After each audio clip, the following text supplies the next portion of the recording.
Bharatiya Janata party Yuva Morcha द्वारा आयोजित नमो युवा महासम्मेलन में केंद्रीय मंत्री स्मृति ईरानी ने कांग्रेस सहित राहुल गांधी को ललकारते हुए कहा कि मैदान तुम चुनो, जवाब हमारे युवा मोर्चा के कार्यकर्ता देंगे। स्मृति ईरानी ने कांग्रेस व भारतीय जनता पार्टी के 10-10 वर्षों के कार्यकाल के कार्यों पर किसी भी खुले मंच पर बहस करने की चुनौती दे दी। उन्होंने कहा कि भारतीय जनता पार्टी युवा मोर्चा का एक सामान्य कार्यकर्ता भी राहुल गांधी को करारा जवाब देने की ताकत रखता है। उन्होंने कांग्रेस के शासनकाल में उनकी नीतियों की जमकर बखिया उधेड़ी। स्मृति ईरानी अपनी बातें रखते हुए बोली, किसान परिवार के युवा पहले रोजगार के लिए भटकते थे, उनके परिवार को किसी भी तरह की सरकारी मदद नहीं दी जाती थी, लेकिन आज मोदी सरकार हर किसान के खाते में 6-6 हजार रुपए जमा करा रही है। भारतीय जनता पार्टी युवा मोर्चा के दायित्व पर अध्यक्ष के रूप में समर्पित भावना से कार्य कर रहे हैं, ऐसे युवा मोर्चा के राष्ट्रीय अध्यक्ष तेजस्वी सूर्या और प्रदेश अध्यक्ष राहुल लोणीकर जी का मैं विशेष अभिनंदन करती हूं।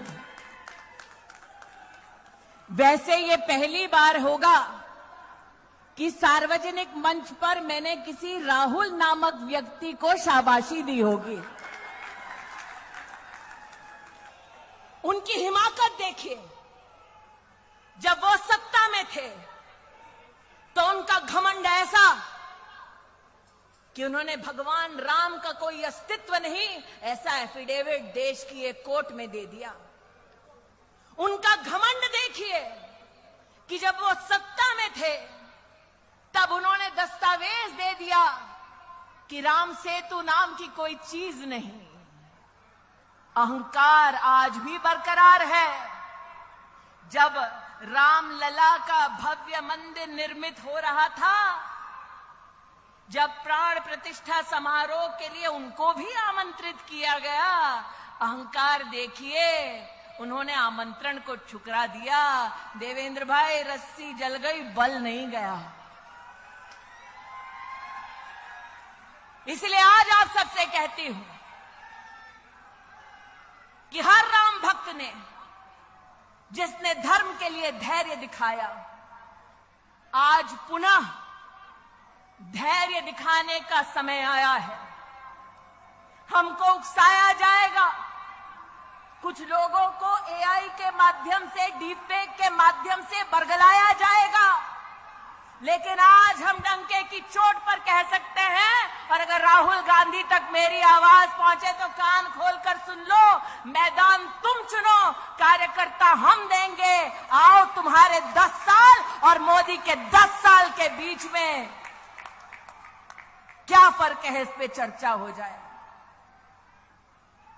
मैं नहीं कहती मैं जाऊंगी चर्चा के लिए, तब पक्का नहीं आएंगे तेजस्वी, लेकिन इतनी गारंटी देती हूं कि युवा मोर्चा का एक भी साधारण कार्यकर्ता जाकर राहुल गांधी के सामने बोलने लगे तो राहुल गांधी में इतना दम नहीं कि युवा मोर्चा के किसी कार्यकर्ता के सामने टिक जाएगा। और अगर युवा मोर्चा के किसी कार्यकर्ता को यह मौका मिले कि जो अन्याय करने के बाद न्याय यात्रा निकालने का ढोंग कर रहे हैं, उनसे अगर बात करने का मौका मिले, तब एक प्रश्न अपनी दीदी की ओर से जरूर पूछना कि प्रभु राम के अस्तित्व को नकारा, भारत की सेना के शौर्य को धिक्कार कर राहुल गांधी और उसके नेताओं ने देश की संसद में भारत की सेना से प्रमाण मांगा उनके पराक्रम का। मैं उस महाराष्ट्र में काम कर चुकी हूं जहां पर 26/11 का आतंक हम सब ने अपनी आंखों से देखा। हम सबको याद है, पाकिस्तान से आतंकवादी आए, मुंबई की सड़कों को लहूलुहान कर दिया और दिल्ली में बैठी सोनिया मैडम की सरकार चुपचाप तमाशा देखती रही। और उस शाम जब मुंबई लहूलुहान हो रही थी, तब मीडिया के माध्यम से पता चला कि कांग्रेस के युवराज किसी जश्न में शामिल थे। 2014 में हमने जब नरेंद्र मोदी को प्रधानमंत्री पद के उम्मीदवार के रूप में प्रस्तुत किया, तो कांग्रेस ने उपहास उड़ाते हुए कहा, चाय वाला कभी भी देश का प्रधानमंत्री नहीं बन सकता। वो चाय वाला बना प्रधानमंत्री।